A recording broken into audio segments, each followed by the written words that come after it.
ഇതിപ്പം നടന്ന ഇന്നത്തെ ഒരു വിഷയമായിട്ട് ഒരു ഫ്രഷ്നെസ് ഫീൽ ചെയ്യുന്നുണ്ട്. പക്ഷെ ഞാൻ 23-ാം തീയതി മുതൽ 7-ാം തീയതി വരെ ഇതിനുള്ള ഫൈറ്റിലായിരുന്നു. അന്ന് ഞാൻ പലരെയും പോയി കാണുകയും വിളിക്കുകയും ഒക്കെ ചെയ്ത സമയത്ത് ആരും എല്ലാവരും എന്താ ടേൺ ഡെഫ് ഇയർ എന്ന് പറഞ്ഞ പോലെ ആരും എന്നെ ശ്രദ്ധിച്ചു പോലുമില്ല. എന്റെ ഇതിനെക്കാട്ടി വളരെ ക്രൂരമായ ഒരു വിഷയമായിരുന്നു. അവിടെ ജാനകി മാത്രമല്ല പ്രശ്നം, അവർക്ക് ഏബ്രഹാം ആയിരുന്നു ഒരു പ്രശ്നം. ജാനകി ഏബ്രഹാമിനെയും പേര് ചേർത്ത് വായിക്കാൻ ആരൊക്കെയോ തയ്യാറാവുന്നില്ല. അതായിരുന്നു ഇവരുടെ ഏറ്റവും വലിയ അപകടം. അവസാനം ബ്ലാക്ക് ലിസ്റ്റ് ചെയ്യും, നാഷണൽ ഇഫിയിലൊന്നും സിനിമ പോകില്ല എന്നൊക്കെ പറഞ്ഞ് പലരും ഒരു ഭീഷണി തരത്തിലൊക്കെ സംസാരിച്ചു. ഇതൊന്നും ഒഫീഷ്യൽ ചാനലിലല്ല, അൺഒഫീഷ്യലി വാട്സപ്പിലാണ് വിളിച്ച് നമ്മളോട് ഇതൊക്കെ പറയുന്നത്. അതെന്നെ വല്ലാതെ ചൊടിപ്പിച്ചു. ഞാൻ പ്രതികരിക്കാൻ തീരുമാനിച്ചിരുന്നു. പക്ഷേ ഈ JSK എന്നൊരു സിനിമ അതിന്റെ ഡയറക്ടർ വളരെ കഷ്ടപ്പെട്ട് എടുത്തൊരു സിനിമയാണ്. അപ്പൊ ഞാൻ പറയുന്ന ഒരു സ്റ്റേറ്റ്മെന്റിലൂടെ അവരുടെ സെൻസറിനെ ബാധിക്കുകയോ അവരുടെ സിനിമയുടെ വിജയത്തെ ബാധിക്കുകയോ ചെയ്യരുന്ന കരുതിയാണ് ഞാനത് റിലീസ് വരെ വെയിറ്റ് ചെയ്തത്. പക്ഷെ ഇന്നത് വന്നപ്പോഴാണ് ഞാനും സംസാരിക്കാൻ തീരുമാനിച്ചത്. അത്തരത്തിൽ ഈ താങ്കളുടെ സിനിമയ്ക്ക് നേരിട്ട പ്രശ്നം എന്തായിരുന്നു ഈ സെൻസർ ബോർഡൊക്കെ പറഞ്ഞിരുന്ന ഒരു പ്രശ്നം? സിനിമയുടെ ഒരു വിഷയം വളരെ ബേണിംഗ് ആയിരുന്നു. ഞാൻ എന്റെ ആദ്യ സിനിമ ലൈഫ് പോലെ തന്നെ വളരെ ബേണിംഗ് ആയിട്ടൊരു സിനിമയാണ് നമ്മൾ ചെയ്തത്. അതിനകത്ത് ഈ ഒരു ക്രിസ്ത്യൻ ഹിന്ദു ഒരു ചെറിയൊരു റിലേഷൻഷിപ്പ് അതിനകത്ത് വരുന്നുണ്ട്. കഥാപാത്രത്തിന്റെ പ്രൊട്ടാഗണിസ്റ്റിന്റെ പേര് ജാനകി ആയതും അതിന്റെ ഓപ്പോസിറ്റ് നിൽക്കുന്ന ഏബ്രഹാം ആയതും അതിന്റെ ചില കഥാപരിസരങ്ങളൊക്കെ ഇവരെ അസ്വസ്ഥപ്പെടുത്തിയിരിക്കാം.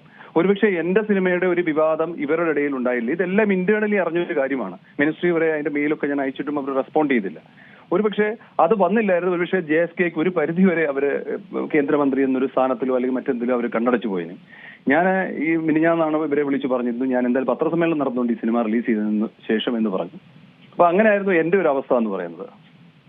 താങ്കൾ ഈ സിനിമാ സംഘടനകളുമായും ഒക്കെ ഈ ഒരു പ്രശ്നം ചർച്ച ചെയ്തിരുന്നോ? അവരിൽ നിന്ന് എന്തെങ്കിലും? സംഘടനാ തലത്തിലല്ല ഞാൻ പോയത്. സംഘടനയിലെ ചില എന്താ പറഞ്ഞ എപ്പോഴും സംഘടനയ്ക്ക് വേണ്ടി ബാധിക്കുകയും ചെലവ് ചുരുക്കൽ സിനിമയ്ക്ക് വേണ്ടി നിൽക്കുകയും ചെയ്യുമെന്ന് പറഞ്ഞ ആൾക്കാരെ പേഴ്സണലായിട്ട് ബന്ധപ്പെടുകയും അവരുടെ അഡ്വൈസ് എടുക്കുകയും ചെയ്തിരുന്നു. അവരെ കുറെ ഇൻസ്ട്രക്ഷൻസ് വിളിച്ച് ഇപ്പം സഹായിക്കാം എന്ന് പറഞ്ഞ് കുറെ കാലം സഹായിക്കാനായിട്ട് ശ്രമിച്ചിട്ട് അവസാനം വരെ എന്റെ ഫോൺ എടുക്കാതായ ഒരു സാഹചര്യമാണ്. അങ്ങനെ പല ആൾക്കാരെയും ഞാൻ വിളിച്ച് ചോദിച്ചിട്ടുണ്ട്. സിനിമയിലുള്ള ചില താരങ്ങളെ വിളിച്ചിട്ടുണ്ട്. അവസാനം ഒരിത്തിരി ആശ്വാസമെങ്കിലും കിട്ടാൻ വേണ്ടി എന്റെ ഫോൺ എടുത്തത് മമ്മൂട്ടി സാറായിരുന്നു. അദ്ദേഹത്തോട് ഈ കാര്യം ഞാൻ പറഞ്ഞു. അദ്ദേഹം ആശ്വസിപ്പിക്കാനല്ല അദ്ദേഹത്തിന് എന്തെങ്കിലും ചെയ്യാൻ പറ്റൂ. കാരണം അദ്ദേഹത്തിന്റെ ഒരു സിനിമ ഞാൻ നാഷണൽ ജൂറി ആയിരിക്കുന്ന സമയത്ത് നൻപകൽ നേരത്ത് അയച്ചില്ലായിരുന്നു. അപ്പൊ സ്വാഭാവികമായിട്ടും നമുക്ക് ഇഷ്ടപ്പെട്ട ഒരു സിനിമ ലിസ്റ്റിൽ കണ്ടില്ലെങ്കിൽ അത് എന്താണെന്ന് നമ്മുടെ ജൂറിയുടെ ജോലി കഴിഞ്ഞ് ചോദിക്കാം. പക്ഷെ ഇവര് പറഞ്ഞത് മിസ്സായി പോയെന്നാണ്. അത് ഞാനും തെറ്റിദ്ധരിച്ചു. പക്ഷെ ഇപ്പോഴാണ് എനിക്ക് മനസ്സിലായത് അത് അയക്കാതിരുന്നത് ഒരു പക്ഷേ മുൻവിധിയോടെ അതിന്റെ ടീം കണ്ടതായിരിക്കും. ചില സിനിമകൾ അവിടെ ചെന്നാൽ ചില അജണ്ടകൾ പ്രകാരം അതിനെ ഉൾപ്പെടുത്തിയില്ലെങ്കിലോ എന്ന് പേടിച്ചായിരിക്കാം.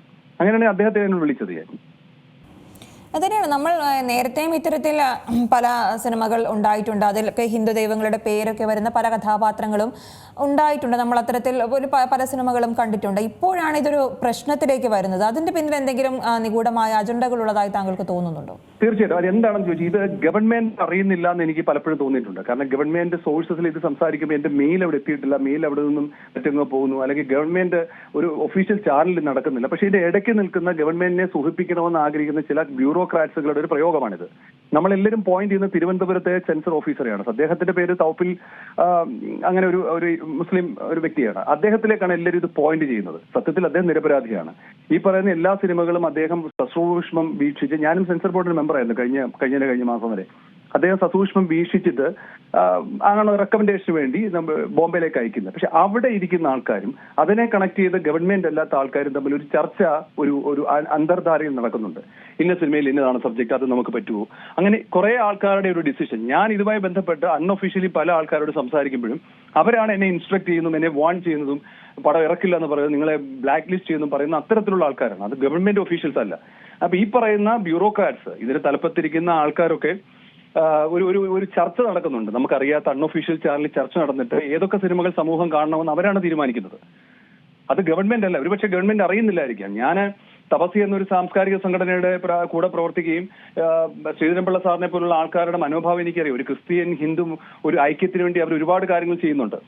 പക്ഷെ ഇതിന്റെ ഇടയ്ക്ക് നമ്മളൊക്കെ എന്താ പറയുക, വിഗ്രഹങ്ങൾ എന്ന് കരുതിയ കുറെ നമ്മുടെ നാട്ടിൻ പുറത്തെ ചില സംഘടനാ തലത്തിലുള്ള ആൾക്കാരും ഒക്കെ ഇതിനകത്ത് പെടുന്നുണ്ട്. എന്നോട് ഞാൻ സംസാരിച്ചവരൊക്കെ എന്നെ വളരെ ക്രൂരമായിട്ടാണ് പറഞ്ഞതും എന്നോട് പ്രതികരിച്ചതും. അവരുടെ പ്രതിഫലനങ്ങളൊക്കെ സമൂഹത്തിന് അവരെ ആവശ്യമില്ലെന്ന് തോന്നിയ ഒരു സാഹചര്യമൊക്കെ ഉണ്ടായിട്ടുണ്ട്.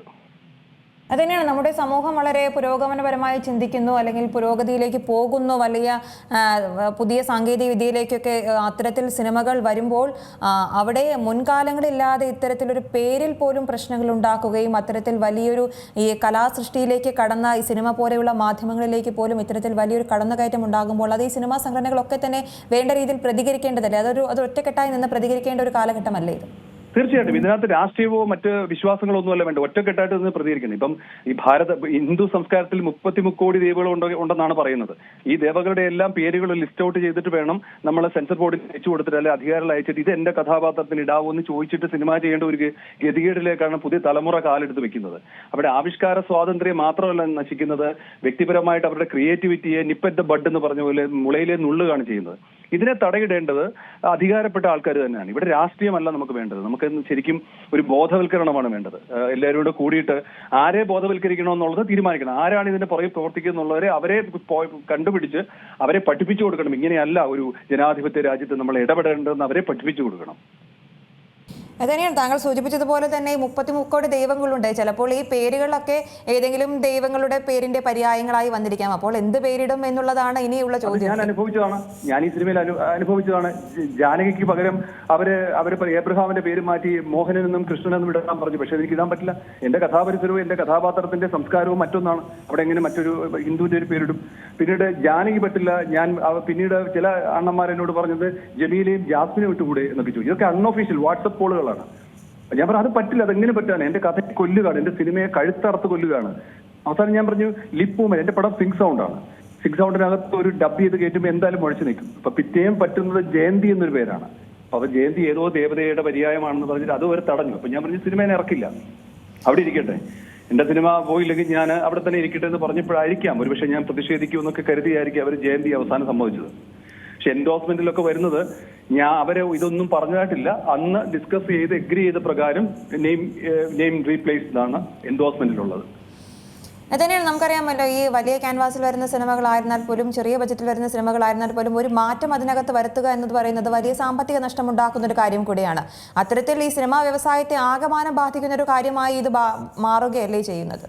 മാഡം, സെൻസർ ബോർഡിന്റെ ഒരു മെമ്പർ ആയിരുന്ന സമയത്ത് എന്റെ മുമ്പിൽ വരുന്ന പടങ്ങളെ ഞാൻ ഇപ്പൊ ഒരു ഡോക്ടറുടെ കയ്യിൽ ഒരു കത്രിക ഉണ്ടെങ്കിൽ അത് ഒരു രോഗിയുടെ ജീവൻ രക്ഷിക്കാനാണ് ഉപയോഗിക്കുന്നത്. ഒരു കൊലയാളിയുടെ കയ്യിലെ കത്രിക ജീവൻ എടുക്കാനാണ്. അപ്പോൾ സെൻസർ ബോർഡിന്റെ ഗവൺമെന്റ് ഇരിക്കുന്ന എല്ലാ അധികാരികളുടെയും കയ്യിലുള്ള കത്രികയായാലും ആയുധമായാലും നന്മയ്ക്ക് വേണ്ടിയായിരിക്കണം. അപ്പം ഇങ്ങനെ വരുന്ന സമയത്ത് വലിയൊരു അപകടമാണ്. കാരണം അത് കൃത്യമായിട്ട് ഉപയോഗിക്കാൻ കഴിവുള്ള ആൾക്കാരെ മാത്രമേ ഈ ഇതിലേക്ക് വെക്കാവൂ. അപ്പൊ ഞാൻ ചെയ്ത സിനിമകൾ, ഞാൻ സെൻസർ ചെയ്ത എല്ലാ സിനിമകളും ഞാൻ വളരെ ശ്രദ്ധയോടെയാണ് ചെയ്തത്. സെൻസർ ബോർഡിന്റെ റൂൾ തന്നെ പറയുന്നുണ്ട്, this is an art, cinema is an art. നമ്മളൊരു കത്രിക മുറിക്കുന്ന സമയത്ത് ആ ആർട്ടിനെ ഒരു വിധത്തിലും വേദനിപ്പിക്കാൻ പാടില്ല. അത് രാഷ്ട്രത്തിനോ നമ്മുടെ സമൂഹത്തിനോ എന്തെങ്കിലും പ്രശ്നം ഉണ്ടാകുന്നുണ്ടെങ്കിൽ മാത്രമേ അതിനെ മുറിക്കാൻ പാടുള്ളൂ. ഇപ്പോൾ ഒരു റേപ്പ് സീൻ നമ്മളെ സിനിമയിൽ ഉൾപ്പെടുത്തുകയാണെങ്കിൽ ആ റേപ്പ് സീനെ എൻഡ് ചെയ്യുന്നത് നല്ലൊരു സതുദ്ദേശത്തിലാണെങ്കിൽ ആ റേപ്പ് സീനെ നമുക്ക് അനുവദിച്ചു കൊടുക്കാം. കാരണം അത് റേപ്പ് വിക്ടിംസ് ഇനി ഉണ്ടാകാതിരിക്കാൻ വേണ്ടിയുള്ള ഒരു മുൻകരുതലാണ് ആ സിനിമയെങ്കിൽ. അല്ല, ആ സിനിമ റേപ്പിനെ സപ്പോർട്ട് ചെയ്യുന്നുണ്ടെങ്കിൽ അതിനെ ബാൻ ചെയ്യാം നമുക്ക്. ഇങ്ങനെ ഒരുപാട് നല്ല റൂളുകളുള്ളതാണ് നമ്മുടെ സെൻസർ ബോർഡിന്റെ നിയമസംഹിത എന്ന് പറയുന്നത്. പക്ഷെ ഇതൊക്കെ കാറ്റിൽ പറത്തി സങ്കുചിതമായിട്ട് ചില വിശ്വാസങ്ങളിൽ അവർ കിടന്ന് അതിനകത്ത് മണ്ണ് പറ്റി ഇങ്ങനെ ജീവിക്കുകയാണ് ഇവരൊക്കെ. അതിന്റെ പ്രതിഫലനങ്ങളാണ് ഇപ്പൊ എനിക്ക് പറ്റിയതും JSKക്ക് പറ്റാൻ പോകുന്നത്. പറ്റാതിരിക്കട്ടെ, ഒരുപക്ഷെ അത് സേഫായിട്ട് പുറത്തിറങ്ങുമായിരിക്കാം. ഏറ്റവും പുതിയ വാർത്തകളും വിശേഷങ്ങളും വിരൽത്തുമ്പിലറിയാൻ സീ മലയാളം ന്യൂസ് എല്ലാ ഡിജിറ്റൽ പ്ലാറ്റ്ഫോമുകളിലും ലഭ്യം.